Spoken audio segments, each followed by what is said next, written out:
It's like people complain about their phones, but they carry them with them everywhere they go. And I'm not cynical about that. The phone, it's not a phone.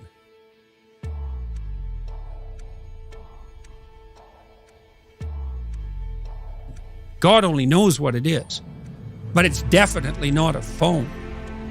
And so it's not surprising that since it just appeared and it's so insanely powerful that we don't know what to do with it, and that might even wreck everything. Like God only knows. Twitter itself could bring civilization to a halt. We don't know how to manage the unintended consequences of our technological prowess. Beware of unintended consequences. It's like, oh no, this thing will just do what I want it to do and nothing else. It's like, no, even Marx knew that wasn't true. Marx developed the concept of alienation. We get alienated from the products of our effort. That's part of the reason he didn't like factories. And fair enough, because factory work, which is repetitive, in some sense, destroys our artisanal relationship with what we produce. Now, the problem with Marx's analysis is that, yeah, but it's pretty damn efficient and it lifts people out of absolute poverty really quickly. But that doesn't mean that, and existential philosophers after Marx developed the concept of alienation to quite a high degree.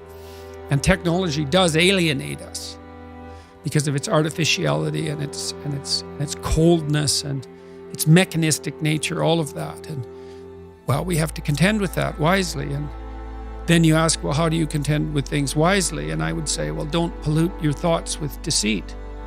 You compromise your own wisdom.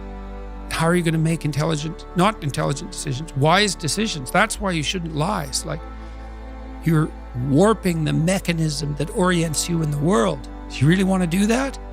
This is a brutal world, man. And I've seen this in my clinical practice. People whose houses are built on foundations of sand, and the wind starts to blow and the floods start to rise, and they are in such trouble.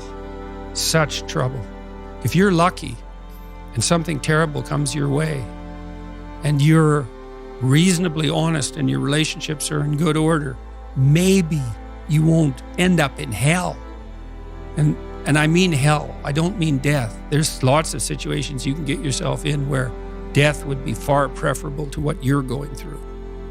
So you need to be afraid of that. It's like, don't lie. In my clinical practice, in 20 years, working with every sort of person you could imagine, I never ever saw anyone get away with anything even once. So, yeah, we're all subject, not least to the judgment of our own conscience. Try to escape from that. No one can escape from that.